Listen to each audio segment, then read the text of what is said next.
Bem, na sua prova, né? Bem, hoje é dia 1º de outubro, aula de embriologia geral, agora para a turma 12A, né, da biologia. Nós vamos continuar falando sobre transporte de gametas e fecundação, tudo bem? Então, o que eu terminei de falar há pouco foi sobre o tal do tampão seminal que é liberado no fundo da vagina. Então, o cara ejacula e nos primeiros, assim que esse sêmen sai, segundos depois que ele é liberado, ele está no fundo da vagina, portanto, ele vai começar a ficar viscoso, vai começar a virar uma geleinha, uma gelatina, tá? E depois ele vai se desfazendo aos poucos e vai aos pouquinhos entrando no interior do útero. Qual que é a vantagem dele fazer isso? É porque nesse sêmen, uma das coisas que se tem lá é secreções da próstata. O que essas secreções fazem? Elas aumentam o pH. E aí o que acontece? Elas são alcalinas. Então, quando você libera uma parte daquele tampão para o interior do útero, o canal cervical, você eleva o pH, que vai sair de 4, vamos arredondar, para 7. E aí o que acontece?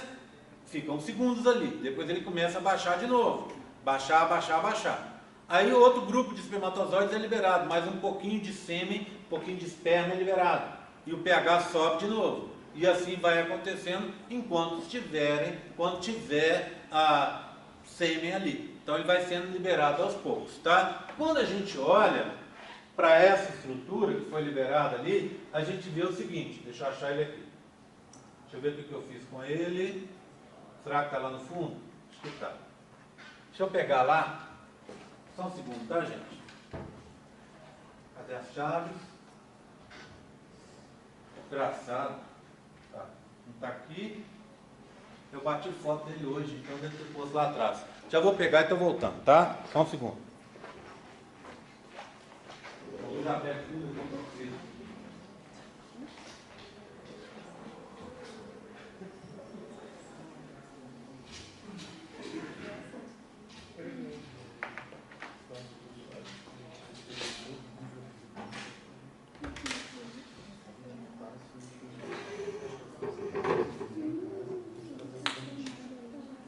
Então, pessoal, vê bem. Eu tenho aqui, nesse primeiro modelinho, que vou mostrar para vocês, uma representação desse tampão, tá? E das coisas que são importantes nele. Então, vê bem. Você tem o quê?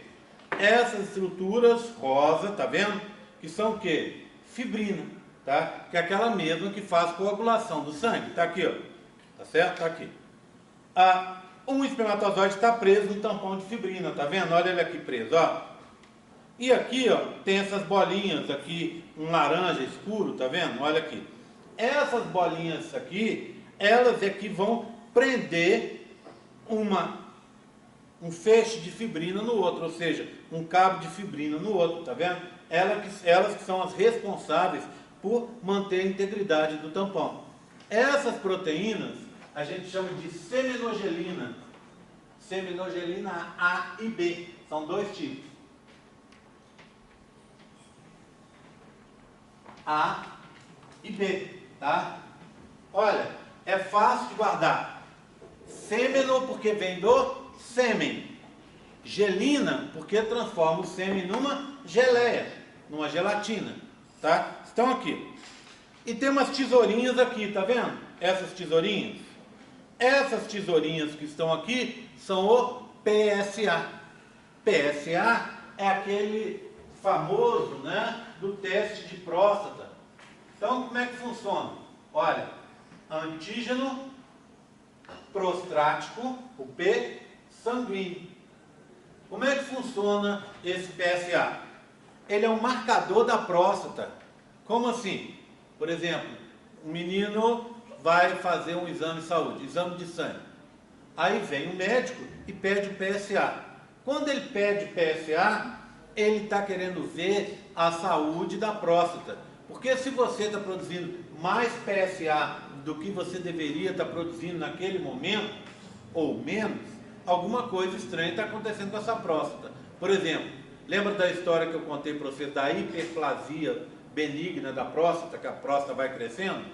Então, acontece em pessoas mais velhas, acima dos 50 anos, mas pode acontecer numa pessoa jovem também, né? Quem tem câncer de próstata não é só velho, pode ser um cara novinho também. E aí, os seus níveis de PSA começam a aumentar. E quando o médico faz o exame de sangue, pede exame de sangue para testar o PSA, e você está com níveis acima, é uma indicação que alguma coisa está errada na sua próstata. Aí ele pode fazer um toque retal para conferir o tamanho da próstata e pronto, e ver se toma alguma iniciativa. Então aqui estão os PSAs, tá vendo? Ó, o PSA está aqui. Esse PSA, eu coloquei umas bolinhas aqui, ó, para indicar que ele está inativo, tá bom? Ele está inativo. Para ele ser ativado, ele vai ter que receber zinco. E esse zinco, ele fica aqui, ó, na seminogelina. A seminogelina vai sequestrar o zinco. Então o zinco fica preso na seminogelina. E por isso o PSA, as tesourinhas aqui, ó, ficam inativas. Tá? Aí o que acontece? O tampão começa a se desfazer. Quando ele for se desfazer, o que acontece? A seminogelina começa a liberar o zinco que ela sequestrou. Esse zinco vem e olha, ativa o PSA. Tá vendo? Aquele negocinho que estava inativando, ó, tá aqui solto agora. Então o PSA está ativo. O que esse PSA vai fazer então? Quebra a própria seminogelina. Olha aqui bem no ato aqui, ó, quebrando a seminogelina, estão vendo? Então vem o PSA e começa a destruir a seminogelina. E ao destruir a seminogelina, o que ela fazia deixa de ser feito, ou seja, o tampão seminal começa a se desfazer, tá vendo? E os espermatozoides podem ter possibilidade de entrar para dentro do útero. Tranquilo? Tá? Além disso, parece que esses pedaços de seminogelina, eles facilitam o transporte, a entrada do espermatozoide por aquela primeira parte do colo do útero, que é extremamente complicado, que a gente chama tampão mucoso cervical, que eu vou falar dele daqui a pouquinho, tudo bem? Tá? Tranquilo então? Então, mais um modelinho. Vou deixar aqui, ó. O quarto de hoje, né? Tem mais um ali, tem mais outro que está ali dentro, tá? Daqui a pouco a gente fala sobre eles. Só passar o recado que eu dei em off, passar de novo aqui. Na próxima prova, a gente quer experimentar, vamos ver se dá certo. A gente tem um horário para começo, um horário para final, e vocês ficam ao critério de vocês aparecer no horário que ficar melhor, tá? Como a gente está trabalhando daquela forma lá, com 6, 8 tipos de prova de uma vez, não há problema. É impossível, são 8 tipos diferentes, né? É impossível, por exemplo, o Arthur descobrir que tipo de prova que foi feito, mesmo que ele não sabe que tipo de prova ele vai fazer. Então, ele vai chegar e a pessoa vai, na hora que ele entrou lá, eu passei para ele a prova 2, sai um amigo dele, a chance desse amigo ter feito a mesma prova é praticamente desconsiderável, concorda comigo? Então ele vai poder entrar depois sem nenhum problema, porque eu trabalho com vários tipos de prova com questões diferentes, tá? Além disso, dentro da prova, não sei se vocês repararam, é difícil reparar porque para você não aparece, mas para mim as questões são numeradas. Mas se o Arthur virar para mim e falar, Rogério, meu problema é na questão 5, vou falar com ele, Arthur, a sua questão 5 não é a mesma minha 5. Além disso, dentro da questão, as alternativas, né? A, B, C, até não tem A, B, C que eu mando tirar na hora de fazer, mas as alternativas mudam de ordem. Então, a alternativa A dele pode ser a C sua, a alternativa C sua pode ser a D dele, entendeu? Então, ele faz esse sorteio automaticamente, o que me deixa tranquilo para combinar com vocês um horário, a gente combinar um horário para chegar e um horário para terminar, e quem quiser fazer mais cedo, faça, quem quiser fazer mais tarde, faça. Lá dá para a gente colocar bastante gente, conforme vocês viram. No momento, numa lotação lá, eu tive com 28 pessoas fazendo prova ao mesmo tempo, mas dá até para colocar um pouquinho mais, se for estritamente necessário. Tudo bem? Combinado? Eu acho que vai funcionar bem, né? Bem, a recuperação da prova. A gente está com a data marcada, tá? Alguém me falou que vai bater no final de semana da eleição. Aí a gente vai ter que fazer uma modificação nisso, porque tem gente que vai viajar e eu não posso dar prova no final de semana da eleição. O que eu acho que eu vou fazer é trazer essa prova durante a semana para o período noturno. Vou combinar um horário no período da noite, em que a sala esteja disponível, para a gente poder fazer essa prova à noite, tá bom? Tá? A sub da primeira. Como é que a gente funciona aqui, Arthur? A gente funciona assim. As recuperações são ao longo do curso. Não tem aquela recuperação final da matéria inteira. Então, ao longo do curso você faz. Então, por exemplo, vamos supor que você tenha tirado uma nota ruim na prova. Tirou abaixo da média, você tem direito a fazer a recuperação da prova. Então, para fazer essa recuperação da prova, e aí mais uma novidade desse semestre, uma continua que é a mesma do semestre passado. Vocês vão ter que vir aqui e fazer os esboços dos modelos. Isso é obrigatório, tá? Isso é obrigatório. E, ao invés de ter os questionários, que era o que a gente tinha até período passado, e que era muito complicado, a gente vai ter uma outra atividade num dia aqui. Então, nesse dia, eu vou vir e vou fazer uma atividade com vocês, tipo um resumo, tipo um apanhado da matéria antes da prova, uma revisão, vamos dizer assim, tá? Uma outra revisão para os alunos que vão fazer a recuperação, certo? Então, vai ter um horário que esses alunos, ao invés de ter que fazer o questionário, os alunos vão ter que vir na revisão, para assistir a revisão e depois aí comprovar que aprenderam fazendo um questionáriozinho, tá? Eu estou pensando na possibilidade até que essa revisão seja feita lá na sala de informática, de forma que eu vou abrir, a gente vai abrir o questionário, eu vou explicando a matéria e você com o questionário aberto, você vai respondendo o questionário ao longo do negócio. Eu acho que vai ser bacana. Se a gente conseguir, eu acredito que seja melhor para você aprender ainda do que simplesmente fazendo um questionário, que eu acho que é uma coisa que já ajudava. Tá bom? Então eu vou combinar um horário para a gente poder fazer isso aí. Certo? Vai ser no horário, ou à noite, um horário que a turma esteja livre, que tem horário para a turma livre. Tá bom? Mas a gente vai combinar antes. Então a prova não vai ser sábado. A prova vai, eu vou combinar a data dela, tá? Então, sem ser esse, não é nesse sábado agora não, né? No outro, não é? Está marcado para nesse? É nesse? É nesse, então a gente vai ter que jogar para outra semana, tá bom? Mas independente disso, vocês têm que fazer os esboços dos modelos, tá bom? Isso aí tem que fazer, eu vou colocar lá avisando, e a gente tira desse sábado e joga para o outro sábado, ou então joga para o... Feriado, né? A gente joga para outra semana no período noturno, tá? Vou combinar o horário. Amanda? Eu não dei data para esboço ainda, não. Eu vou colocar lá. Amanhã eu vou colocar as datas dos esboços, tá? Todo mundo já sabe desde o começo que tinha que fazer esboço. Então não vou dar muito tempo para isso não, tá? Então não vou dar até, sei lá, perder de vista não. Então até a véspera da prova, não pretendo fazer isso não, tá? Então eu vou marcar com vocês, se organize para essa semana vir aqui fazer os esboços e pedir para as monitoras estar anotando. Você veio e fez o esboço e a monitora não anotou, não adiantou de nada para você.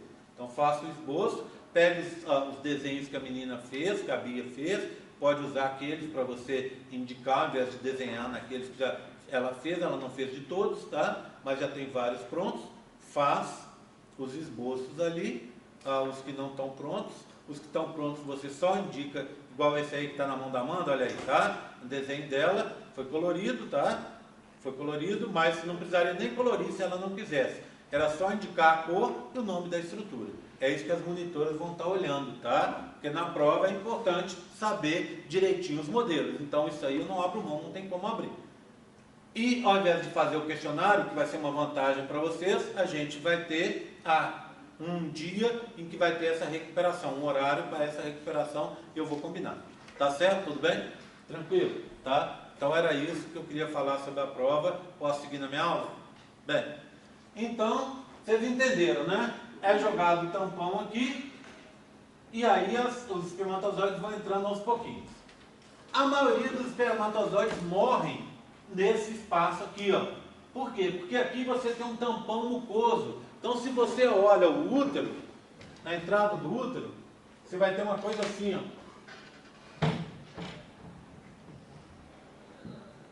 Deixa eu catar aqui. Pronto. Então, se você olhar o útero, vou tirar a bexiga, né? Tirar a bexiga aqui. E... Oi? Cadê ele? Sumiu. Alguém fez o favor de sumir com o tampão. Então, bem na entrada do útero aqui, ó, você vai ter um tampão, que é um tampão de muco. As glândulas aí da região do cérvix vão produzir esse muco, tá? E aí, esse muco serve para quê? Para tampar o interior do útero e não deixar as coisas entrarem, tá? Não deixar micro-organismo e, óbvio, não deixar também que os espermatozoides entrem. Mas, os micro-organismos a gente entende. O espermatozoide seria um desastre. Então, justamente por isso, esse tampão mucoso cervical, ele vai ter uma alteração no seu aspecto ao longo do período, tá? Já vou falar sobre ele aqui, tá bom? Esse aqui é o slide, que são slides novos. Eu saí da aula hoje, fui correndo dar uma garibada nessa apresentação, coloquei uns slides novos, por isso que eu esqueci desse aqui. Esse aqui, ó, é um slide que mostra os componentes do plasma. Lembra da história da presença de compostos alcalinos na próstata? Então, vê bem, ó, representação percentual e principais componentes do sêmen humano, que vem do testículo de 2 a 5%. Das vesículas seminais, de 65 a 75%. Da próstata e do epidídimo, tá? 20 a 30%. E das bulboretrais e das glândulas que ficam ao longo da uretra, em torno de 1%, 2%, tá? Oi. Sobre essa questão da vesícula seminal produzir 60 a 75%, Sim. Meio que tira um pouco da função do testículo, não? Não, por quê? A gente só está falando de produzir sêmen e não espermatozoides. O testículo produz espermatozoides. Presta atenção, que é o sêmen, o esperma. Tá? Tudo bem? Então, se você pegar aqui, vai dar 100%. Então, a bulboretral 1% só desse sêmen. A próstata de 20 a 30%. O testículo do sêmen. Da onde que vem ali? Da própria, dos tubos seminíferos e tal, 2 a 5% das vesículas seminais, 65 a 75%. Bem, vamos lá. Do testículo vem os espermatozoides, tá vendo? Tá? E umas proteínas que estão aqui que não precisa se preocupar com elas. Das vesículas seminais, a frutose, que é super importante porque ela vai ser oxidada, né? Ela vai ser, na verdade, ela é produzida na forma, ela está armazenada lá na forma de sorbitol, que é também um carboidrato. Esse sorbitol, ele vai ser quebrado a frutose por duas enzimas, tá? Que não interessa o nome aqui. E aí, essa frutose vai servir para a movimentação dos espermatozoides. Então, tá aqui, tá? Da próstata. A próstata vai produzir principalmente poliaminas básicas, que têm nomes, assim, meio estranhos, né? Fácil de guardar porque são diferentes. Espermina, espermidina e putrescina, tá? Que mantém a alcalinidade do esperma. Então, elas que vão, saúde, aumentar o pH do esperma. E as bulboretrais? Elas produzem galactose, ácido ciálico e muco, que vão fazer o quê? Vão lavar a uretra e, ao mesmo tempo, lubrificar essa uretra para que possa passar o sêmen. Então, essa é a composição que eu estava contando para vocês. Bem, agora sim, o muco cervical. O muco cervical, ele tem alterações ao longo do período. Tá? Então, aqui eu tenho as fases e as alterações ao longo das fases. Então, olha, fase proliferativa, no início dela, então, lembra o que vinha antes? A fase menstrual. Então, no início da fase proliferativa, você não tem muco, está seco. Tá? Aí depois o que? Na proliferativa, à medida que ela vai passando, tá vendo os folículos aqui representados de uma forma mais esquemática, mas o folículo crescendo, tá vendo? O que acontece? Durante a fase proliferativa, aumenta a quantidade desse muco que está sendo produzido. Ele vai ficando cada vez mais volumoso e mais pegajoso, tá? Ele vai ficando mais grudado, grudadinho, tá? Se você pegar uma amostra de muco e colocar nos dedinhos assim, igual essa menina fez, e fizer assim, ó, ele vai arrebentar, ele fica grudado, então ele fica mais grosseirinho, mais duro, tá? Quando vai chegando aqui perto da ovocitação, o que acontece? Ele vai ficar mais úmido e mais escorregadio. Por quê? Porque ele vai ganhar água, tá? Então, quando vai chegando perto da ovocitação, o seu muco, que antes ele estava espesso e pegajoso, ele começa a ganhar água. E ao ganhar água, você consegue fazer isso aqui, ó. Você pega um pouquinho do muco, então você introduz, por exemplo, o dedinho na vagina e retira um pouco de muco. Aí você faz o quê? Quando você pegar e fizer assim, ó, ele vai fazer um fio, um filamento. Por quê? Porque ele ganhou água. Esse muco é basicamente carboidrato. Então, se for para usar uma linguagem mais comum do dia a dia da gente, né? Você veria bem com os meninos também, né? A gente poderia dizer que aquele está mais próximo de uma meleca, com menos água, e aquele estaria mais próximo de um catarro, ganhando água. Tá? Então, o que é o catarro? É a meleca que ganhou água. O que é a meleca? É o catarro que perdeu água. Então, aquele estaria mais na forma de catarro, aquele está ausente, e aquele estaria mais na forma de meleca, e aqui mais na forma de catarro, tá? Escorrendo.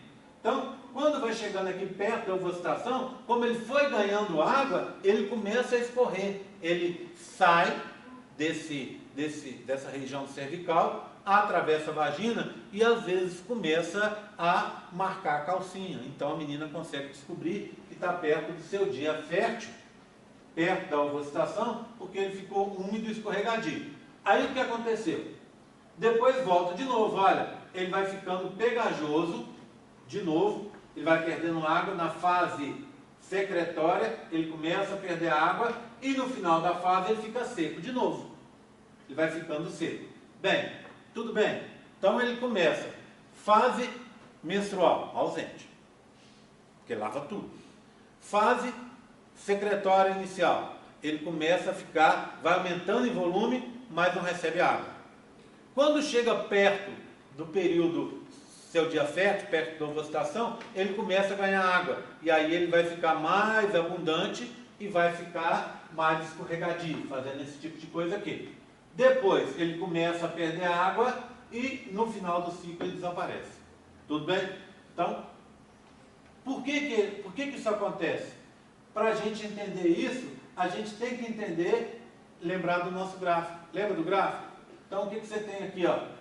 Você tem estrógeno, que está de verde aqui, ó, e por baixo dele, aqui passando em cinza, você tem a progesterona. O que acontece? Essas glândulas aqui, que são glândulas do cérvix uterino, glândulas do colo do útero, elas respondem ao estrógeno. Quando você tem um pico de estrógeno maior deles, está vendo lá? Olha o que aconteceu com elas. Começaram a produzir muco com água, com mais água. Então, esse pico aqui influencia nisso aqui, ó. Quando você não tem pico, ela é seca, o muco é seco, com pouca água. Quando você teve um pico lá, imediatamente, essa quantidade maior de estrógeno agiu lá no seu útero, na região do colo, e você começou a produzir muco com água, foi adicionando água ao seu muco. Tá certo? Tudo bem? Tranquilo? Durante a gestação muda alguma coisa? Sim. Aí o que vai acontecer? Na gestação, você vai estar sempre nessa fase aqui, ó. Sempre aqui. Tá? O seu tampão, a entrada do seu útero vai estar fechada, tá? Por esse tampão. Então, o que está acontecendo lá dentro fica protegido em relação à contaminação do meio externo. Tá? Então, ele vai ficar fechadinho com a proteção a mais para você. Tá? Claro que, óbvio, isso aí não é 100%, tá? Mas ajuda bastante. Tudo bem? Tranquilo? Tá? Então eu expliquei, que morre muitos espermatozoides. A gente vai voltar a esse assunto depois. 2, eu falei da acidez na entrada da vagina e no útero. E aí eu falei da ação da próstata e daquele tampão da seminal que acontece. 3, eu falei agora sobre o muco cervical e disse a vocês que esse muco ele fica aquoso e escorre perto do seu dia fértil, do 9º ao 16º, ele fica assim, ó.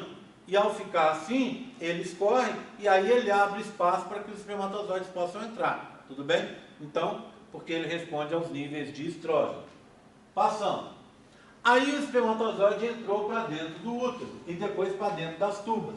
Quando a gente pensa em útero e tuba, a gente sempre pensa numa coisa igual a esse modelo aqui, ó. Uma coisa totalmente aberta, tá vendo? Ó?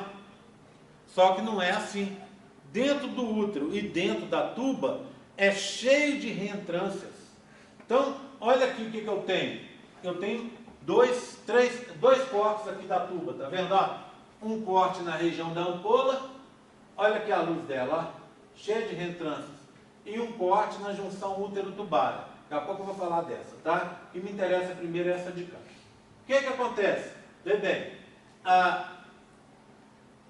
cheio de reentrâncias.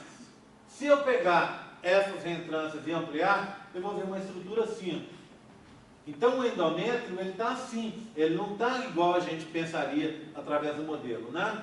E aí, o que acontece? O seu ovócito, o seu folículo ovocitado, poderia estar aqui, poderia estar aqui, poderia estar aqui, e ficaria assim, muito distante do espermatozoide.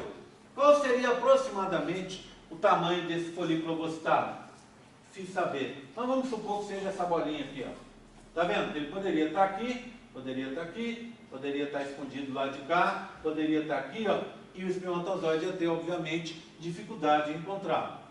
Vamos pensar no tamanho do espermatozoide. Para a gente pensar, eu preciso fazer uma ampliação de uma superfície aqui, ó. Aqui, ó, você teria um pedacinho dessa estrutura, dessas reentrâncias aqui, tá vendo? O que você tem? Aqui embaixo é conjuntivo e aqui em cima, com essas células altas aqui, com cílios, são as células do epitélio do endométrio.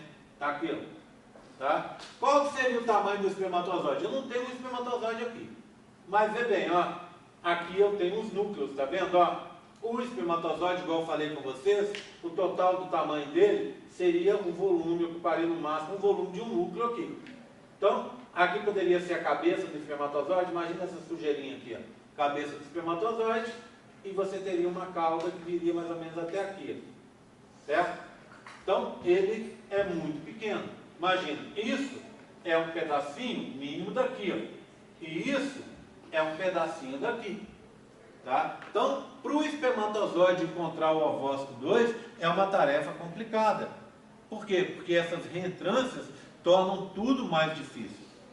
Certo? Ele pode ficar aqui, ó, ficar perdido por aqui e não achar o ovócito 2 que está ao lado dele aqui e que está no meio desse labirinto. Tá bom? Ok? Tudo bem? Contei para vocês que eu ia falar por último dessa junção útero-tubária, ou região intramural. Está vendo que ela é praticamente fechada? Olha aqui, ó. Praticamente fechada. Por que ela é praticamente fechada? Porque ela também responde ao nível de um hormônio produzido pelos ovários. Só que o hormônio aqui nesse caso não é o estrógeno, igual a gente viu com o muco cervical. O hormônio aqui é a progesterona. Então, enquanto os níveis de progesterona estão baixos, ela fica praticamente fechada. Quando esses níveis aumentam, ela se abre. E isso é muito bacana porque essa região é aqui, né? Olha, aqui, ó. Então aqui está fechado. E o seu embrião está vindo de lá para cá, ó. Foi fecundado aqui e está vindo. Aí ele fica preso aqui, ó. Não atravessa. Por quê? Porque aqui está fechado. Por que está fechado? Porque tem pouca progesterona. Por que tem pouca progesterona? Porque o útero aqui dentro ainda não está preparado para receber o embriãozinho que está chegando. Então ele vai ficar fechado até o 5º dia de gravidez. E aí, a partir do 5º dia, aumentando o nível de progesterona e, portanto, aumentando o nível de preparação desse útero aqui para receber o bebê, aí ele abre e o embrião consegue passar e cair lá dentro para poder se implantar. Tudo bem? Tranquilo? Oi? Essa questão cai na minha prova. É? Tá, depois a gente fala sobre isso. Tá? Bem, tranquilo aí, tá? Então vamos passar. O que acontece? Uma outra coisa a gente tem que pensar. A distância a ser percorrida, ela é muito grande, tá? Então, a gente fala sempre que seria, se a gente for pensar tamanho por tamanho, seria equivalente a uma viagem do homem a Marte.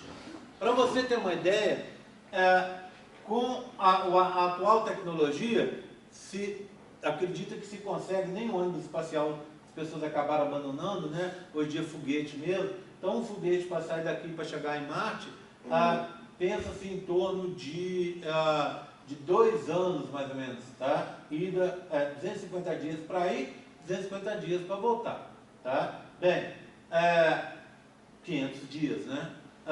2 anos. Se você pegasse essa distância, comparasse, vamos supor, agora o seu espermatozoide é uma nave como essa, Discovery.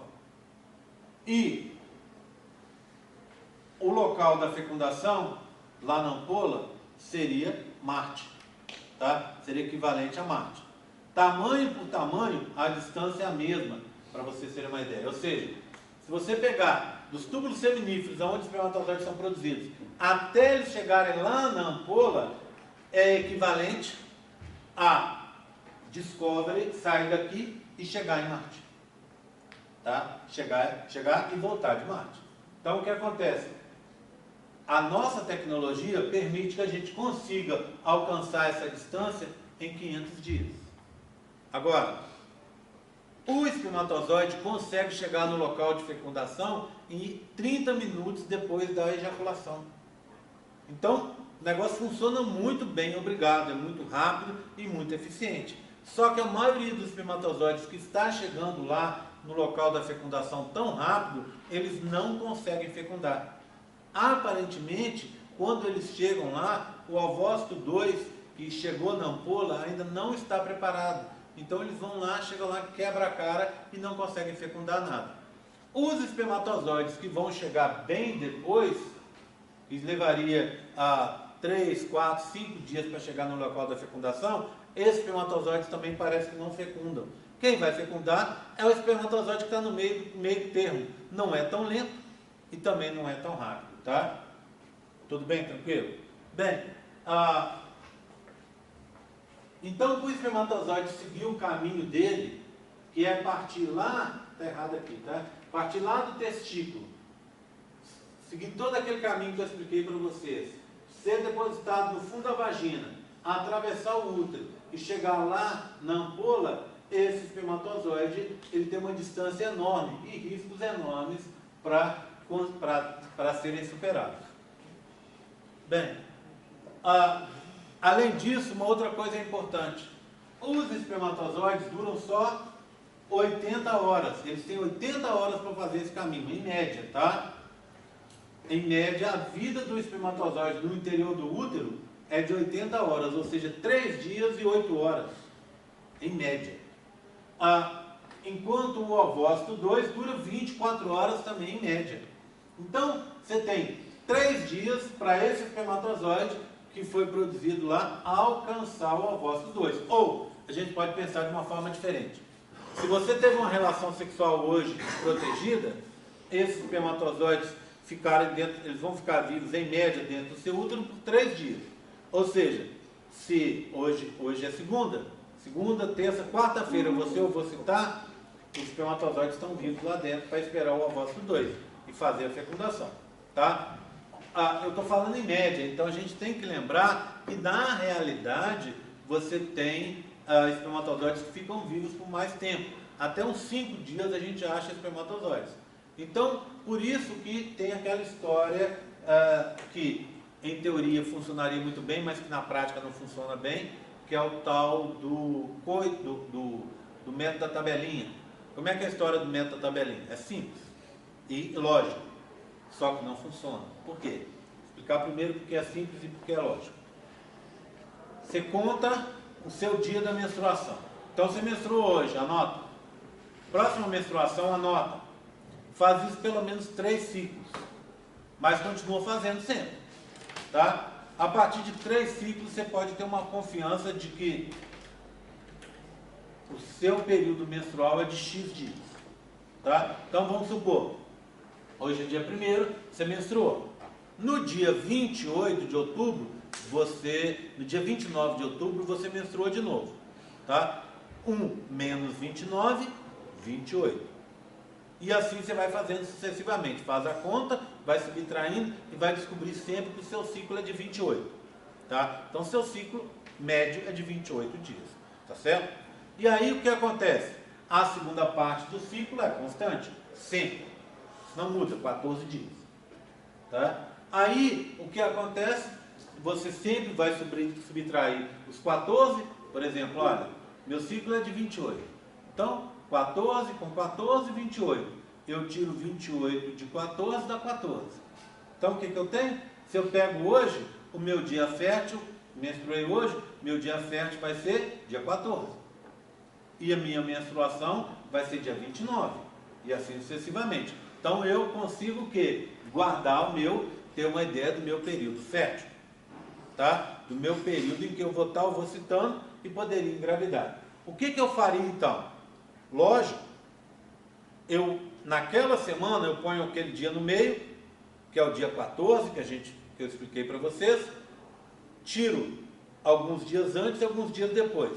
Então você tira 3, tem formas diferentes de fazer, tá? Eu vou falar uma que é mais fácil de entender. Então você tira 3 dias antes e 3 dias depois, tá? Nesses 3 dias, ou seja, dia 14 menos 3, dia 11. 14 mais 3, dia 17. Do dia 11 ao dia 17, você só vai ter relação sexual protegida por camisinha. Tá? Ou vai evitar relação sexual, vai se abster de relação sexual. Na teoria, funciona muito bem. Tá? Por quê? Porque você aprendeu o seu ciclo e você aprendeu sobre essa história da vida dos espermatozoides. Pronto, está resolvido. Tá? Como os espermatozoides podem durar até 5 dias, tem um outro método que acrescenta mais dias, tá? Para você ter uma segurança maior. Tem método, por exemplo, de tabelinha que faz de 10 dias. Então você teria 4 dias depois e 5 dias antes, tá? Com aquele dia daria 10. Então, em 1/3 do mês, você só tem relação sexual protegida. Ou não tem relação sexual. Só que não funciona bem, não funciona nada bem, porque o seu ciclo pode mudar sem aviso prévio e altera suas contas. Então imagina, você teria um ciclo, a parte final dele é constante, 14 dias, tudo bem. Mas a parte inicial pode mudar. E aí, aquela sua menstruação, que deveria, vamos supor, vir no dia 29, ela vai vir no dia 5 do mês que vem. Olha a diferença. Tá? Aí o que aconteceu? O seu ciclo vai se alterar. Ele se altera por motivos diversos e muitas vezes não relacionados com a sua sexualidade. Por exemplo, ele pode se alterar porque você está estressada, porque você está doente, porque você às vezes está morando numa república e existe aí uma teoria que algumas pessoas concordam e outras não, que mulheres em grupos, imagina uma república feminina, mulheres em grupos, elas sincronizam o ciclo.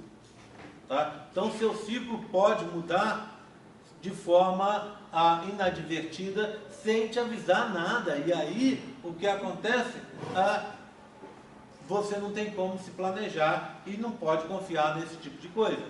Então, você pode estar tendo uma relação sexual num período em que você não deveria ter e pode estar se protegendo num período em que não precisaria. Então, por isso que o tal do método da tabelinha, que o nome que a gente usa é Oginoquinaus, depois eu vou falar dele de novo, tá? Ele não funciona bem. Ok? Tudo bem? Mas a base é isso, junto com aquela história da duração do ciclo que eu já conversei com vocês. Tá bom? Ok? Então, em outras palavras, na verdade você tem, porque o que conta é aqui, não é? Aqui, ó, tudo bem, tem que ter para eles se encontrarem. Mas, aqui você tem 3 dias. E esse aqui, que é o fator mais limitante de todos, porque aqui é só um dia. Então, você tem, na realidade, um dia só para ficar grávida por mês.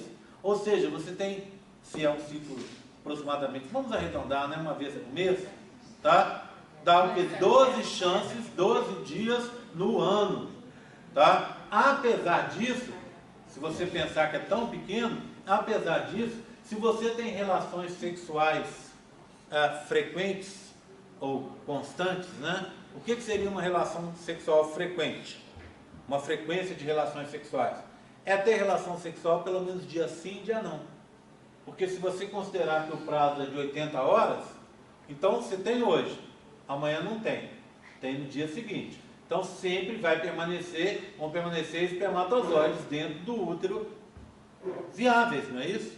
E aí, se você for considerar isso, você vai ter uma chance de gravidez de 10% por ciclo. Ou seja, no final do ano, você provavelmente vai estar grávida. No final desse um ano de tentativas, você vai estar grávida.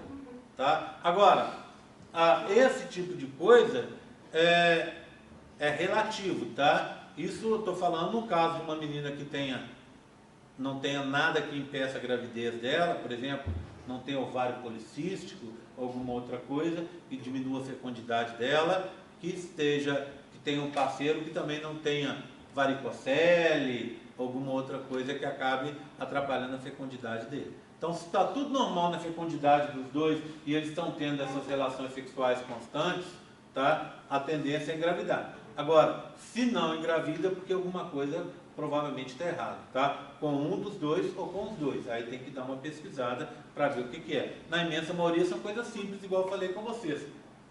Ovário policístico, na imensa maioria dos casos é tratável. E varicocele, que na imensa maioria dos casos também é tratável. Tá? Tudo bem? Bem, então, isso que eu contei para vocês. A maioria dos espermatozoides chega rápido. Alguns chegam rápido, outros chegam lentamente. Alguns vão levar minutos, outros levam horas, dias até.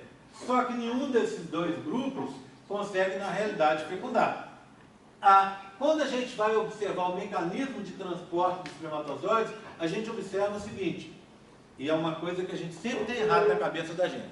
Toda vez que eu vejo uma célula flagelada como espermatozoide, eu penso, ele usa o flagelo, ele usa a batida da cauda para se movimentar. Não o espermatozoide. Por quê? Porque essa distância é muito longa. Então a batida da cauda dele tem pouca importância. Vai servir só na hora que ele for atravessar a corona radiata. Tá? Então a imensa maioria dos movimentos espermatozoides depende de movimentos musculares do miométrio e do batimento ciliar daqueles cílios do epitélio do endométrio que eu mostrei para vocês há pouco. Tá? O batimento flagelar é menos importante ao que parece. Tá?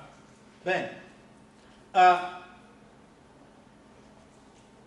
lembra que eu falei um pouco mais cedo que na realidade você pode ter, e muita gente tem, muitos espermatozoides defeituosos.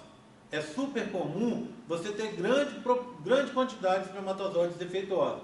Mas se 10% desses espermatozoides ainda estiverem funcionando bem, significa que você está fértil. Muitos dos espermatozoides têm defeitos fisiológicos, bioquímicos e às vezes defeitos grosseiros como esses aqui, ó, defeitos morfológicos. Por exemplo, olha esse é o normal. Olha esse, uma cabeça muito grande, esse uma cabeça muito pequena, esse com duas cabeças, esse com duas caudas, esse com uma cabeça deformada, esse com compartimento intermediário deformado, poderia estar com uma cauda deformada também, tá? Então o que acontece com esses anormais? Muitas vezes é um problema naquela espermiogênese, lembra? Transformação da espermátide em espermatozoide. Na imensa maioria dos casos é isso. Esses todos que são defeituosos, eles não conseguem fecundar. Então, a gente olha um espermograma, que é aquela análise do esperma, que é feito em microscópio, você olha aquele espermograma e vê muitos espermatozoides anormais. Mas, independente de quantos anormais você tem, se você tiver uma proporção de no mínimo 10% sadios, você é tão fértil quanto qualquer pessoa. Tá? Então, por quê? Porque esses anormais simplesmente não conseguem fecundar. Vão ficar pelo meio do caminho. Bem, agora, já que a gente está falando de ficar pelo meio do caminho, como é que funciona essa história?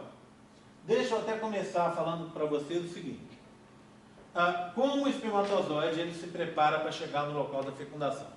Primeiro, ele vai sofrer um amadurecimento no interior do epidídimo, lembra disso? Maturação.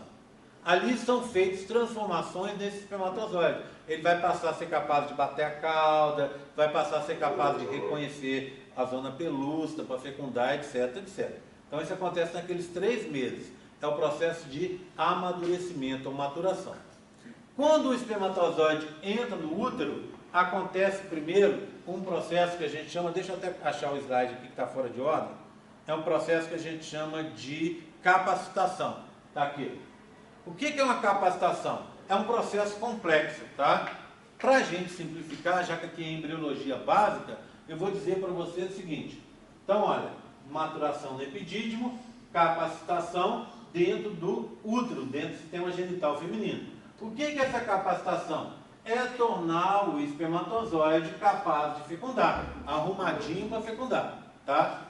Basicamente é o quê? É uma transformação bioquímica que acontece a nível da membrana plasmática do espermatozoide.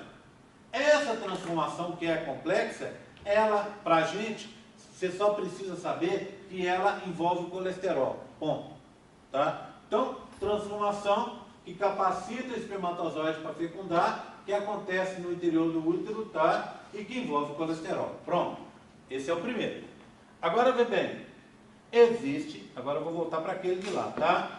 Um outro processo, um terceiro e último processo, que é o processo que a gente chama de hiperativação.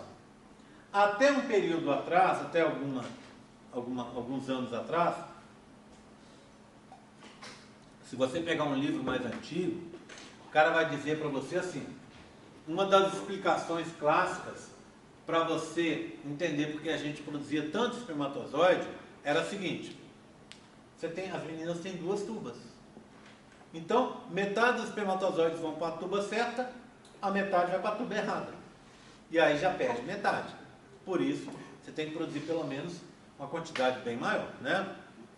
Aí eles foram estudar e descobriram o seguinte, que os espermatozoides que vão para a tuba errada são espermatozoides que têm defeito. Então, a tendência do espermatozoide que está tudo normal com ele é ir para a tuba certa. Para isso, então, esses espermatozoides, eles teriam que ter um sinal bioquímico para conseguir chegar na tuba certa.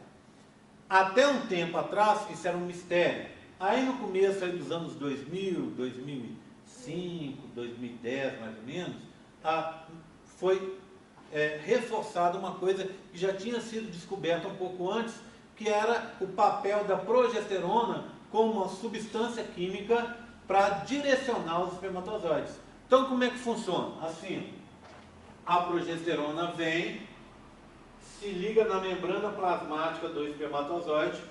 Ao se ligar, ele vai abrir um canais de cálcio. Canais de cálcio, lembra que o cálcio é um cátion? Então, a gente chama esses canais de cat-sper, canais de cátion no espermatozoide. Tá? Então, em outras palavras, vem a progesterona, se liga ao espermatozoide, o espermatozoide abre os canais de cálcio, os cat-sper, e aí ele consegue se direcionar em direção ao ovócito 2. Bem, vamos esclarecer primeiro algumas coisas. Da onde vem a progesterona? Progesterona a gente sabe que vem do corpo lúteo. E o corpo lúteo está onde? Na tuba, ao lado do local onde teve a ovocitação, não é isso? Então, se você ovocitou do lado direito, você vai ter mais progesterona do lado direito que do lado esquerdo. Tendo mais progesterona, os espermatozoides vão tender a ir para o lado certo. Tudo bem? Então essa é a primeira coisa. A segunda coisa que eu preciso esclarecer para vocês é o seguinte. Quando você olha no tal do espermograma é aquele exame que se faz para ver a qualidade dos espermatozoides, né? Como é que você faz um espermograma? Você vai chegar lá no laboratório, eles vão te dar um potinho. Nesse potinho, tal, a enfermeira vai te dizer o seguinte, olha, você vai depositar os espermatozoides aí depois de 6 dias. Você vai ficar 6 dias sem ter relação sexual e sem se masturbar. Pronto. Para que você consiga ter um volume maior de espermatozoides ali, para colocar dentro daquele frasquinho.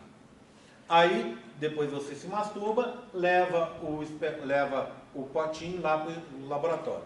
No laboratório, eles vão pegar e vão olhar no microscópio os espermatozoides que estão em movimento retilíneo.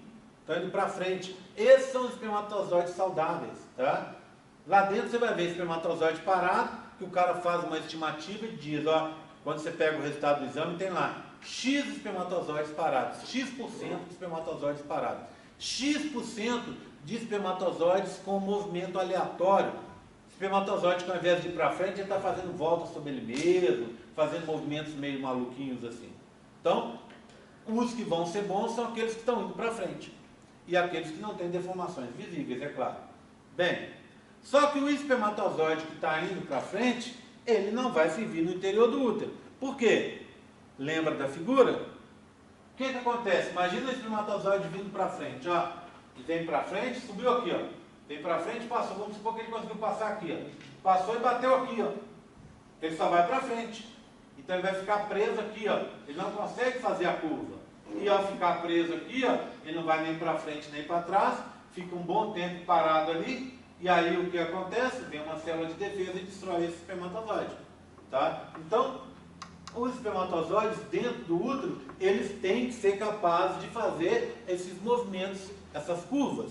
Tem que fazer esses movimentos que, para quem não conhece, pareceriam movimentos aleatórios, mas que na realidade não são. Então, como é que funciona eu juntando as três histórias? Vem a progesterona, se liga à superfície da membrana plasmática do espermatozoide, ele abre os canais de Keck-Sperr, olha lá, abre os canais de Keck-Sperr, entra cálcio dentro do espermatozoide. E aí o espermatozoide que antes tinha um movimento retilíneo, tá vendo? Ele começa a fazer movimentos meio em direção ao lado que abriu o canal. Então imagina, vem o espermatozoide está aqui, ó, tá vindo. Aí bateu a progesterona aqui, abriu o canal de Keck-Sperr. O que esse espermatozoide faz? Vai em direção ao canal que abriu. Abriu um outro aqui, ó, ele vem para cá. Abriu um outro aqui, ele vai vir para cá. Tá vendo? Então ele consegue fazer esses movimentos. Esse processo dessa movimentação que deixa de ser retilínea e passa a ser meio fora do padrão, é o que a gente chama de hiperativação.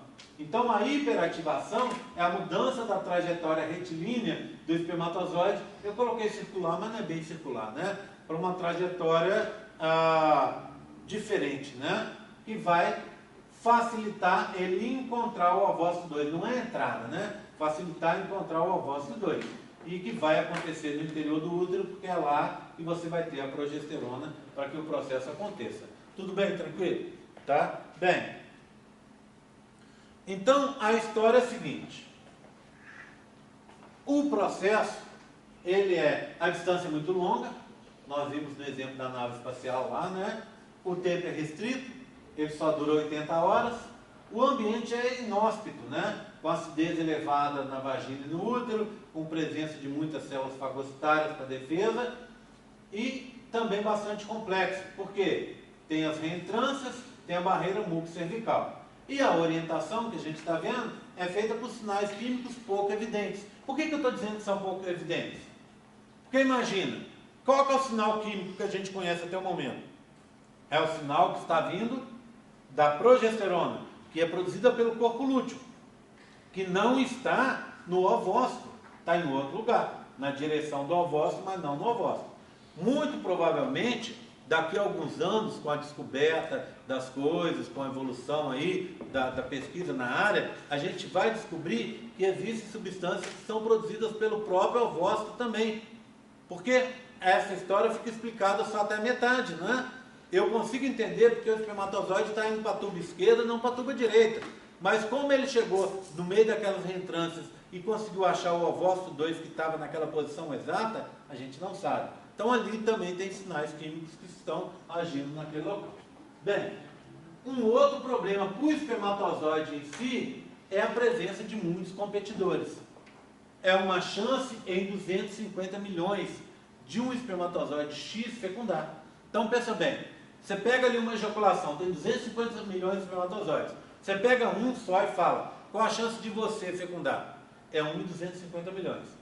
Quer dizer muita coisa não, né? 250 milhões? 1 em 250 milhões? O que isso quer dizer? Nada, é um número só. É uma proporção só, é uma probabilidade só, né? Agora, quer ver? Qual a chance de você ganhar na loteria no final do ano? Na Mega Sena? 1 em 50 milhões. Ou seja, você tem 5 vezes mais chance de ganhar na Mega Sena do que esse espermatozoide único que você separou de fecundar. Qual é a chance de você sair, ainda mais hoje que está nublado, está mais fácil, olha, sair ali fora e um raio cai na sua cabeça? 1 em 1 milhão. Ou seja, você tem 50 vezes mais chance de morrer fulminado por um raio do que de ganhar na Mega Sena. Tá? E tem gente que fica mais preocupado com a Mega Sena do que com os raios, né? Agora, qual é a chance de você, na idade que você tem, deixa eu pegar, por exemplo, a Dani. Quantos anos você tem, Dani? 22. 22. Qual a chance da Dani ter um filho com síndrome de Down hoje? Hoje não, o cara não está nem grávida, né? Mas ela engravidar e ter um filho com síndrome de Down. A chance dela é 1 em 1000, arredondando mais ou menos, tá? 1 em 1000. Ou seja, é uma chance 1000 vezes maior do que você ser fulminado por um raio. Não é? Tudo bem? Então é uma chance bem alta. Agora, uma mulher que resolva ter filho acima dos 35 anos, ela tem uma chance em 50 vezes, né, mais chance de ter um filho com síndrome de Down. Certo? Por isso que a gente vê síndrome de Down, muitas crianças aí com síndrome de Down e a maioria deles com mães mais velhas, porque a chance aumenta demais. Tá? Eu só estou contando essas probabilidades para vocês terem uma ideia o quanto que é difícil. A primeira que eu lembrei lá foi do espermatozoide. Então assim, o espermatozoide em si, a chance dele fecundar é mínima, é mínima. Mas por outro lado, você tem muitos competidores, você tem 250 milhões de competidores. Isso, no final das contas, vai fazer uma chance de 10%. Ou seja, você tem uma chance de 1 em 10 em ficar grávida, se você tiver relações sexuais dentro daquele período de relações desprotegidas. Tá certo? Tudo bem? Tranquilo? Então é um processo que, na realidade, o espermatozoide em si ter muitos competidores é ruim. Mas, o grupo de espermatozoides que está fecundando é a solução da maioria dos problemas. Você perde muito, mas alguns permanecem vivos e conseguem fecundar. Tá certo? Tudo bem? Bem, dito isso, vamos seguir à frente e falar da fertilização propriamente dita. Deixa eu só fazer uma coisa aqui enquanto eu estou lembrando. Vocês querem tomar uma aguinha, alguma coisa assim? Deixa eu só colocar o slide na ordem aqui, já que hoje eu mexi no slide, eu queria que ele ficasse bonitinho, isso que eu já apresentei para vocês. Então, o que estava fora de ordem foi o slide esse aqui, ó, que é o slide, vamos lá, aqui, da capacitação. Esse capacitação tem que entrar aqui, pronto, saiu de lá. E aqui eu tenho que trocar, deixa eu anotar aqui, ó.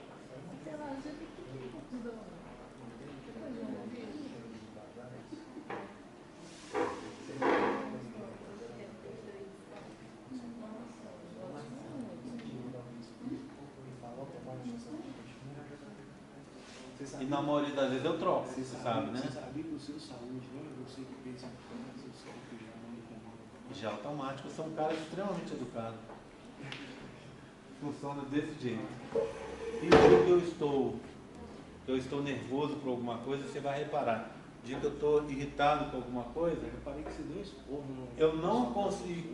E toda vez que eu chamo a atenção de alguém, a partir daquele momento a qualidade da aula piora. Porque eu fico com aquilo na cabeça e eu estou dando aula com aquilo na cabeça. Quando eu estou preocupado com alguma coisa, às vezes é culpa mesmo, às vezes é culpa, às vezes é raiva. Às vezes é raiva e culpa. Aí o que acontece? Eu fico com aquilo na cabeça, aí eu começo a trocar. Você viu o dia da revisão, como é que ficou? O dia da revisão eu me enrolei várias vezes, Ah, não, na revisão não foi com vocês. Você Não, assistiu não a foi, revisão, não, eu assisti. mas você assistiu a revisão, você viu como é que eu enrolei? Eu comecei assim na revisão, porque na revisão eu estava nervoso, porque eu precisava falar de muita coisa naquele curto espaço de tempo. A revisão é super engraçado, quem assistiu viu, a primeira figura que eu mostro, a primeira eu já troco a cor, eu olho para a cor, é amarelo, sei lá, eu falo que é verde.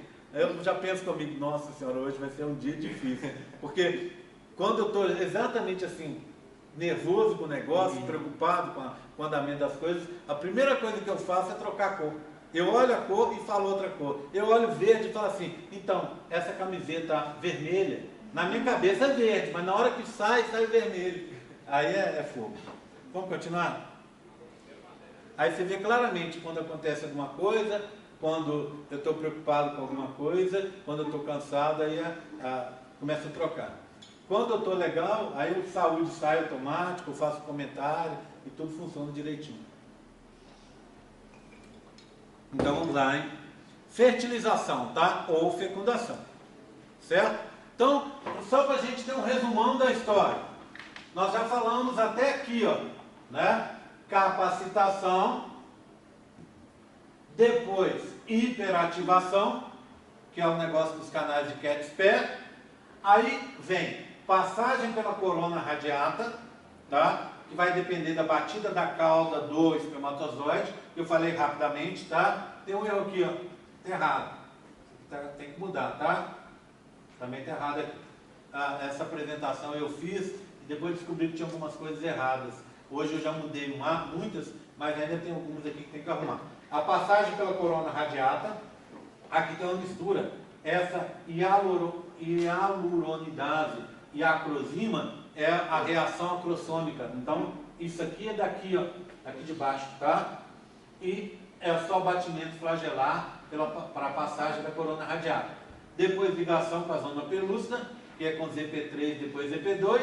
A reação acrossômica pega o hialuronidase e a acrosima e passa aqui para baixo, tá? Atravessar a zona pelúcida. E aí vem os bloqueios da polispermia. O rápido e o lento, que eu vou falar daqui a pouco, para evitar a entrada de mais de um espermatozoide. Aí o espermatozoide penetra no espaço perivitelino, tem um erro de português aqui, se liga com a membrana plasmática do ovócito 2 e aí vai ter o processo de ativação. Então vamos seguir? Bem, então primeiro vamos conversar sobre a passagem através da corona radiata. Antigamente se achava que essa passagem, para ocorrer essa passagem, acontecia a liberação do conteúdo do acrossomo. Liberava o conteúdo, fazia buraco na zona pelúcida, na corona radiata, e o espermatozoide ia entrando. Hoje se sabe que não é bem assim. Porque primeiro, lembra que a primeira figura que eu mostrei hoje, mostrei para vocês um ovócito 2 e disse para vocês que a matriz extracelular dessas células da corona radiata era muito ampla, é uma gelatininha. E essas células da corona radiata, por estarem muito pouco presas aí, elas vão se soltando aos pouquinhos. Vão solta ali, solta aqui, solta ali, à medida que o folículo vai passando pela tuba. Elas vão se soltando naturalmente. Bem, aí pesquisas mais recentes indicaram que é assim que acontece. Olha, aqui é uma microscopia eletrônica. O que acontece com esse espermatozoide? Está vendo? Ele está atravessando a região da corona radiata. Para isso ele faz esses movimentos aqui, ó. Olha aqui esquematizado, está vendo? Está escrito zona pelúcida, mas é corona radiata. Ele vai fazer o quê? Ele também faz na zona pelúcida, tá? Mas ele começa lá na corona radiata, fazer esse movimento como se fosse um saca-rolha. Então ele vai entrando assim, ó, e vai perfurando. Enquanto está na corona radiata, ele consegue bater o flagelo e ir atravessando, bater a cauda e ir atravessando, usando só a força do batimento flagelar, que aí é importante, e ele vai conseguir atravessar essa corona radiata. Quando ele chega na zona pelúcida, ele se liga a ela, e aí sim tem a reação acrossômica, ele libera o conteúdo do acrossomo e continua fazendo o movimento em saca-rolha para abrir o espaço e atravessa a corona radiata, atravessa a zona pelúcida, tá bom? Então, atravessar a corona radiata, batida da cauda. Depois, zona pelúcida. Bem, vamos dar uma olhada então como é que acontece essa história na zona pelúcida. Antes disso, eu queria só lembrar a vocês o seguinte, uma coisa que eu já falei e a estrutura da zona pelúcida. Bem, a zona pelúcida, ela é formada por dímeros. O que é dímero? É a união de duas moléculas, sempre. Então, essas duas moléculas vão se unindo e vai repetindo essa união em várias e várias vezes. Então, olha aqui, ó. Aqui eu tenho o ZP2, que é o verde, e o ZP3 é o azul. Tá vendo? Então é um dímero. ZP2, ZP3, depois ZP2, ZP3, ZP2, ZP3, ZP2, ZP3 e assim sucessivamente. Tá? Esses dímeros, então, formam pequenos filamentos. Olha um filamento. Começou a vir até aqui. Olha um outro filamento. Começou a vir até aqui. Esses filamentos são unidos pela outra glicoproteína, porque a zona pelúcida é formada por 3 glicoproteínas. Então, esses filamentos são unidos por ZP1, a terceira glicoproteína da zona pelúcida. Se a gente olhar essa zona pelúcida, ela tem uma estrutura assim, ó. Olha uma microscopia eletrônica de varredura da zona pelúcida, tá vendo? Isso aqui é real, tá? Isso aqui é real. Então o que acontece? Olha os pequenos filamentos, tá vendo? Ó? Filamento, filamento, filamento, filamento, tá vendo? E eles ficam unidos. Olha esse filamento aqui que é preso ao outro. Eles são unidos entre si e o ZP1. Então o que eu tenho no filamento aqui? ZP2, ZP3, ZP2, ZP3, são dímeros. E aí, um outro filamento a mesma coisa, presos entre si por ZP1. Tá? Bem, seguindo então, isso é uma coisa, a estrutura da zona pelúcida. A segunda coisa é uma coisa que eu já falei com vocês. O espermatozoide se liga sempre a ZP3. Hoje se sabe que ele se liga a ZP3 e depois vai se ligar a ZP2. Mas a ligação que vai ser preponderante para acontecer a ligação do espermatozoide com a zona pelúcida e depois da fecundação é o espermatozoide com ZP3. Tudo bem, tranquilo? Tá? Bem, dito isso, eu queria agora aproveitar esse cantinho do quadro aqui para explicar para vocês uma coisa que não está diretamente relacionada com a matéria, mas que eu faço questão sempre de todo o curso parar para explicar. É como a gente monta um experimento científico. Tá? Bem, o que acontece no experimento científico? Experimento científico, tem gente que trabalha lá com Paulo, com peixes, tem gente que trabalha lá com passamane, com ecologia lá com passamane, tem gente que trabalha comigo lá com pesquisa em educação, tem gente que trabalha com o Luciano na bioquímica, com a Aline na bioquímica, com o Luciano na fisiologia, com a Aline na fisiologia, tem gente que trabalha com professores da nutrição, seja lá o que for, tá? As mais diversas áreas a gente tem aqui. Mas, independente da área que você escolher para trabalhar, todo tipo de experimento tem algumas coisas que são comuns, tá?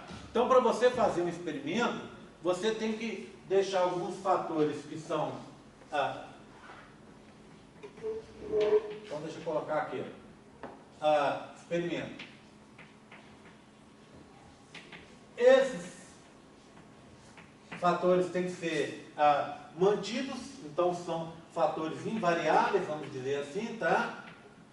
Constantes, né? Invariáveis, constantes. E você vai ter um fator que vai ser testado, vai sofrer alterações, tá? Por que você faz em qualquer experimento o teste de um fator só? Porque senão você se mete numa esparrela enorme, que é o quê? Se um fator acaba se alterando em função do outro, ou você complica demais a coisa, né? Então, normalmente a gente faz um experimento, altera um fator e mantém os outros constantes. Por exemplo, vamos supor, você está fazendo um experimento com o pessoal lá da veterinária em aquários. O pessoal trabalha lá, tem um grupo lá que trabalha com Daniel Harry, que é aquele paulistinha, sabe? Aquele peixinho que a gente usa bastante em experimento. Então vamos supor, o pessoal lá trabalha com compostos tóxicos, tá? A ação desses compostos tóxicos no dano réu. Então o que acontece? Você tem um aquário, nesse aquário, o que é que você faz? Você tem um aquário aqui, pronto, com os peixinhos lá dentro, tá? O peixinho está lá, pronto. O que é que você deve fazer? Você vai testar o composto no peixinho. Você tem o quê? Vai fazer com um peixinho só? Não. Você tem que ter vários peixinhos, tá? Esse mais, vamos supor, mais 100 ou mais 99 deles. Tudo bem? No outro aquário, você põe a mesma coisa. Isso é o que a gente chama de réplicas, não é isso? Réplicas do experimento. Réplicas. Várias réplicas. Porque eu fazer um experimento com um peixinho só, pode ser que esse peixinho tivesse alguma alteração que fizesse com que ele respondesse diferente que a população. Então eu trabalho com réplica sempre que eu vou fazer um experimento. Depois, eu tenho que manter as condições constantes. Por exemplo, se eu estou usando aqui o composto tóxico, tá? Uma substância tóxica, aqui eu vou ter uma sem o tóxico, sem a substância tóxica, para ver a influência, tá vendo? A influência, aqui eu terei a substância, coloquei a substância tóxica e aqui eu não coloquei. O que eu faço então? Eu tenho que manter as mesmas condições. Por exemplo, eu mantenho o mesmo pH, eu mantenho o mesmo volume, óbvio, tá? E aqui, nos outros todos, eu mantenho a mesma temperatura, etc, etc, etc. Imagina se eu altero dois parâmetros. Eu ponho a substância tóxica e altero a temperatura. Se eu quiser ver a influência da temperatura nessa toxidez da substância, eu vou colocar a substância na mesma concentração e vou alterar a temperatura. Concorda comigo? Mas se eu quiser só ver se essa substância vai ser tóxica para o Paulistinha, o que eu faço?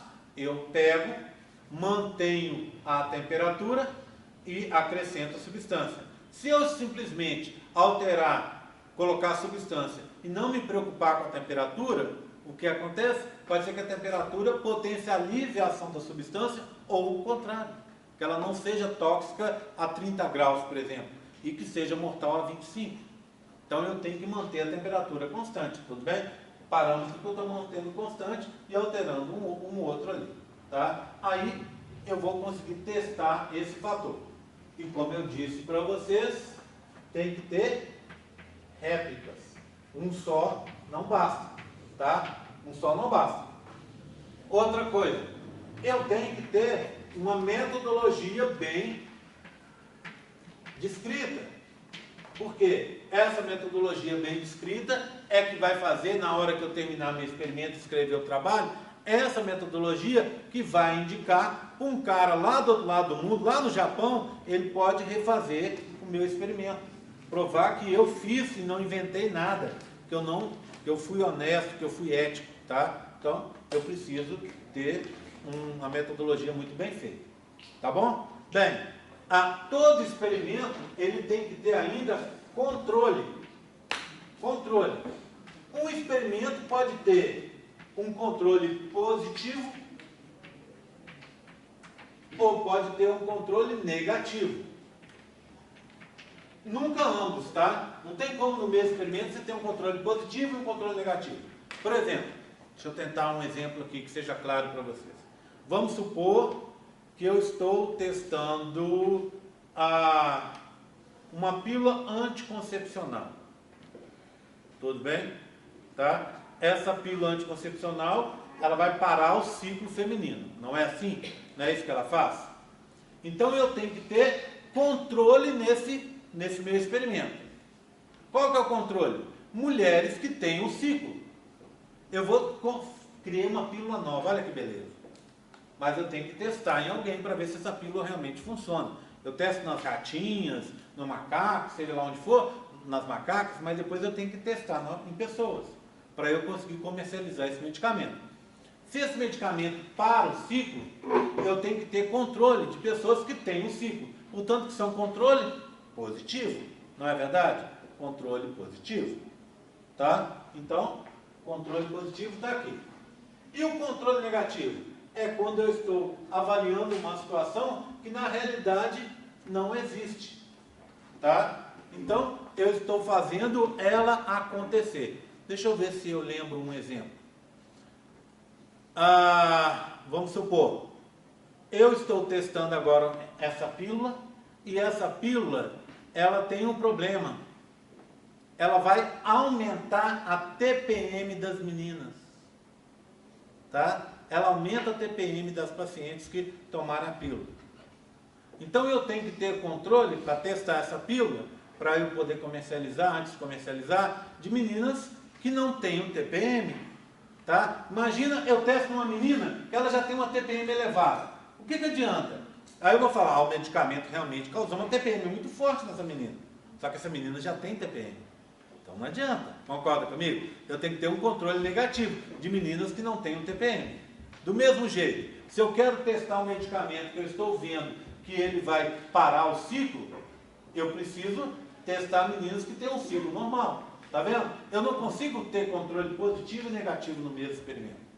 Tá? Então eu preciso um e depois o outro. Tá? Ok? Estou dizendo isso porque a partir de agora eu vou contar para vocês um experimento. Tá? Nesse experimento eu fiz o seguinte. Eu preciso dos reagentes, das células e sempre, né? Do que eu vou gastar. Reagentes,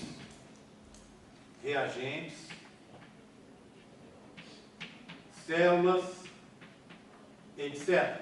Tá? O que eu vou gastar? Vamos supor, eu vou gastar espermatozoides. Eu vou gastar espermatozoides que sejam de um doador só.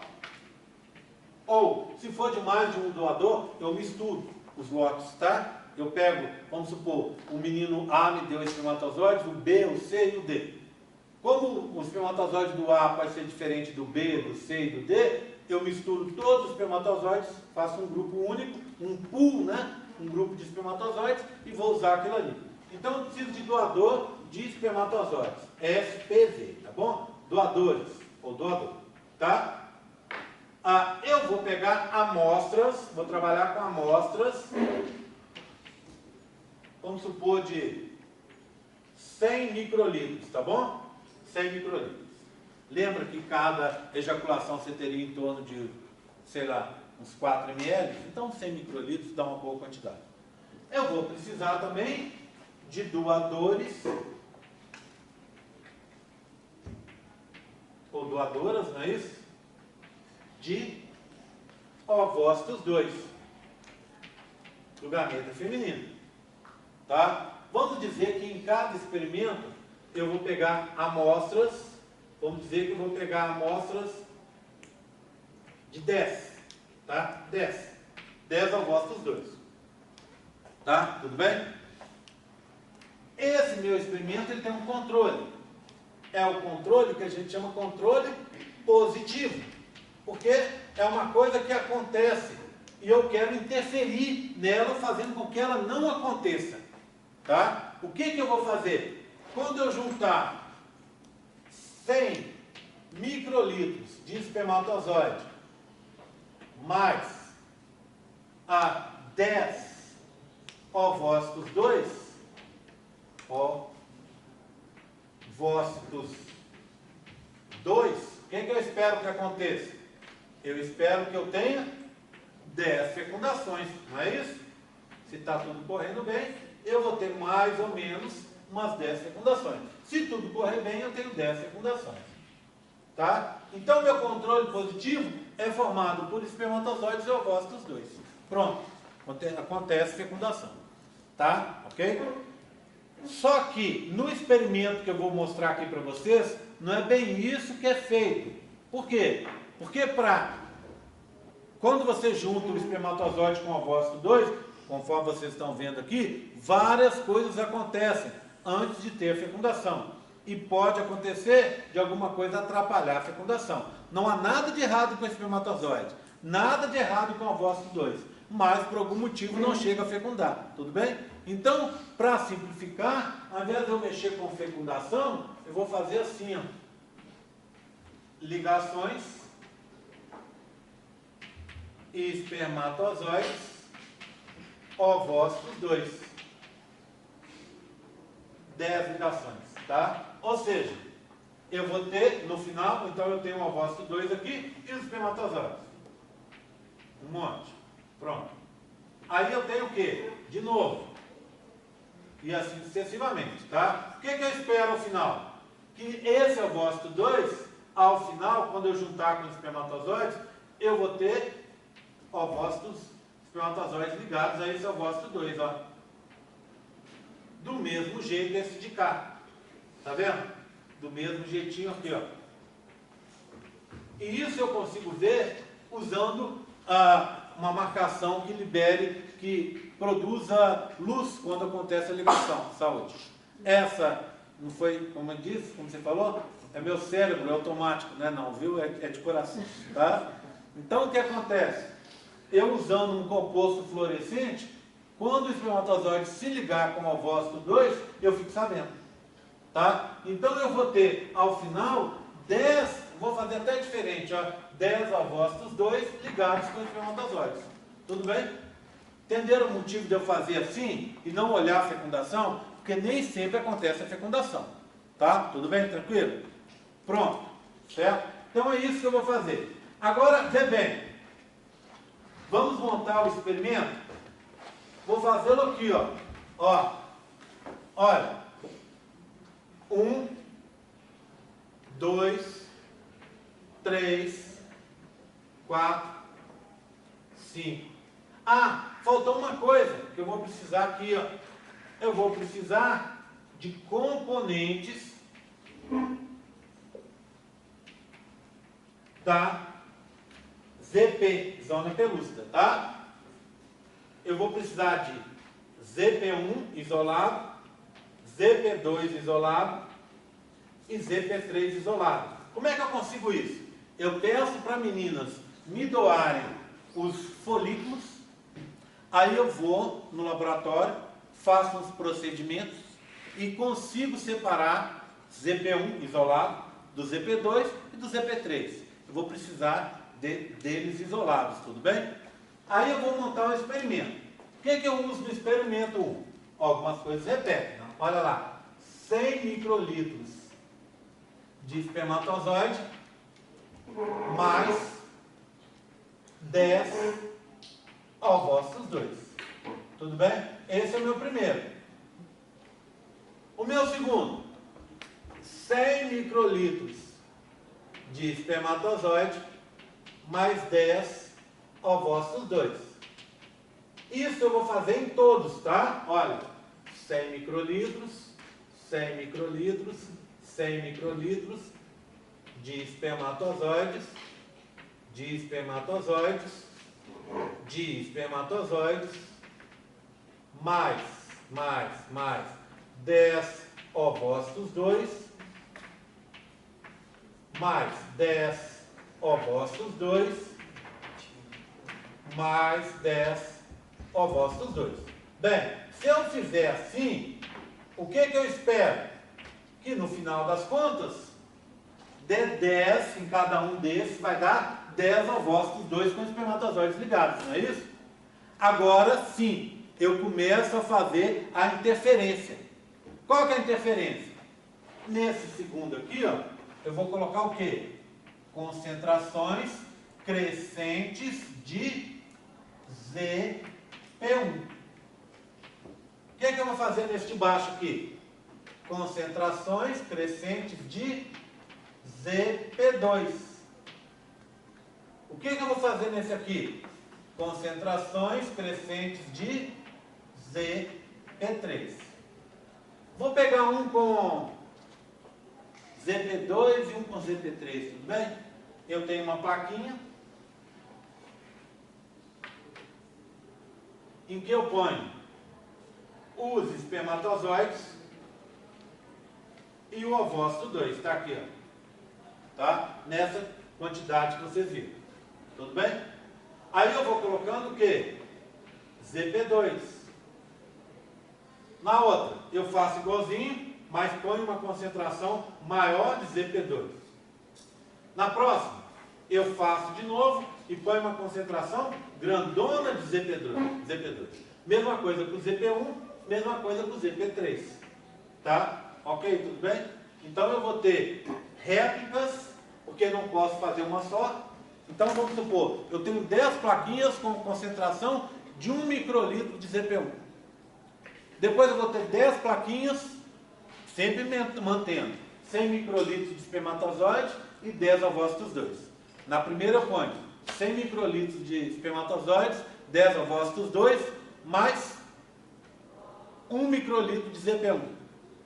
Na outra, eu faço isso 10 vezes. Na outra, porque eu tenho que ter réplicas.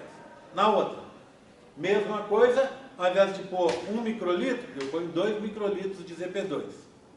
Depois, na outra, 3 microlitros de ZP2. Nas outras 10, 4 microlitros de ZP2. E assim sucessivamente. Tudo bem? Então, eu vou ver o que dá de resultado. Vou mostrar o resultado aqui para vocês e depois a gente volta ali para a gente estar discutindo aquilo ali, tá? Então vamos lá, ó. Puxei para cá e vamos olhar o resultado. Olha aqui, ó, comigo. Bem, aqui está o resultado. Tem uma coisa que infelizmente biólogo tem terror, que não deveria ter, tá? Porque gráficos e matemática e estatística são coisas que são ferramentas importantíssimas para a gente, e o biólogo que se dá melhor com essas coisas é o cara que tem um caminho na vida melhor. É o cara que vai conseguir muitas coisas a mais do que quem simplesmente já olha aquilo ali, já fica com nojinho, já fica com preguiça. Então olha um gráfico, olha esse gráfico. Equivalentes de zona pelúcida. Troca a palavra equivalentes para componentes de zona pelúcida, tudo bem? Tá? E aqui concentrações cada vez maiores. Aqui a ligação dos espermatozoides, que é aquela que eu contei para vocês.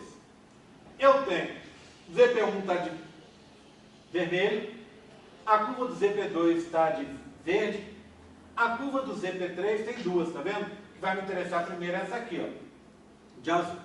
Essa é o quinto experimento que está aqui embaixo, que eu não mexi nele ainda, tá vendo? Tá? Então, vê bem, qual que é o resultado? Não importa quanto eu aumente a quantidade de ZP2 ou de ZP1. Tá vendo os dois aqui, ó? Você vai ter uma ligação próxima de 100. Ou seja, praticamente todos os espermatozoides vão se ligar. Tá? Por quê? Imagina, eu tenho uma plaquinha aqui. Tá aqui. Os meus ovócitos estão lá boiando. Eu solto os espermatozoides e ponho o ZP1. Espermatozoide não liga com ZP1. Eles ligam com ZP3, eu falei isso. Então se eu ponho 1 microlitro, 10 microlitros, um balde de ZP1, o espermatozoide passa pelo ZP1 e se liga na zona pelúcida, com ZP3. Se eu ponho baldes e baldes de ZP2, o espermatozoide tanto faz, ele vai se ligar ao ZP3. Então, aumentos nessa concentração não vão afetar em nada. Olha aqui, ó. Tudo bem? Não afetam em nada. Mas olha o ZP3. Quando eu pus 1 microlitro, olha aqui, ó. Olha aqui. 1 microlitro. Que foi a primeira quantidade que eu pus. Porque zero eu não pôr nada, não é? Quando eu pus 1 microlitro, caiu para quanto? 55. Ou seja, de 100, ou seja, todos os espermatozoides, se eu pus lá, se tinha 1000 espermatozoides, 500 não se ligaram. Metade não conseguiu ligar, com 1 microlitro só. Depois, à medida que eu fui pondo mais, foi caindo a ligação, foi caindo a ligação. Concorda comigo? Por que foi caindo? Porque o espermatozoide, ele não consegue distinguir entre o ZP3 correto e o ZP3 errado. Onde está o ZP3 correto? Ligado ao folículo. Lá no ovócito 2. Né? Do lado de fora do ovócito 2. Tá? Tudo bem? Lá é o ZP3 correto, onde ele tem que se ligar. Aonde ele está se ligando? No ZP3 que eu joguei no meio de cultura, que está boiando lá. Quando ele se liga com o ZP3 errado, lá no meio de cultura, ele não vai conseguir se ligar com o ZP3 certo. Porque ele não consegue deslocar aquele ZP3. O errado vai ligar ao certo. E para ele não existe errado, não existe certo, Então, quanto mais ZP3 eu colocar, menos eu vou ter espermatozoide ligado com o ZP3 correto e, portanto, em teoria, menor vai ser minha fecundação. O que eu consigo mostrar com esse modelo, com esse experimento? Ovócitos com uma quantidade de ZP3 com uma fertilidade menor? Sim, mas não é isso que ele está mostrando aqui não. Ele está mostrando uma coisa bem mais simples, que eu falei para vocês, e quando a gente fala uma coisa em sala de aula, o aluno muitas vezes se esquece que isso é fruto de uma série de experimentos. Essa série de experimentos, elas se juntam, dão uma teoria. E isso muitas vezes, na idade que vocês estão, no nível de estudo que vocês estão, é difícil você entender. Muitas vezes você lê, isso acontece muito com o pessoal da medicina, o pessoal lê o livro e acha que o que está no livro é o certo. Pode ser o certo, mas pode ser que novos experimentos demonstrem que aquela informação não está correta. E aí o livro fica desatualizado. Entendeu? Aí vem o professor aqui na frente e fala uma coisa, o aluno questiona e fala, mas eu li no livro e não é assim que ele está falando. Aí eu sou obrigado a dizer assim, ó, olha, é que a informação do livro está errada. Aí o cara tem um choque, que ele vira e fala assim, ué, mas o livro pode estar errado? Pode, porque o livro não foi atualizado. A informação que está ali ficou velha. Tá? Então toda essa informação que eu dou para vocês aqui, são informações que vieram de experimentos. Por exemplo, quando eu falo com vocês, o espermatozoide se liga ao ZP3, como é que eu consegui ver isso? Através de experimentos como esse. O que eu mostrei? Quando eu coloco o ZP3 do lado de fora, e o espermatozoide se liga ao ZP3, entre aspas, errado, ele deixa de ligar com o ZP3, entre aspas, certo, o da zona pelúcida, e aí ele não vai fecundar. E não fecundando, acabou. Tá? Então,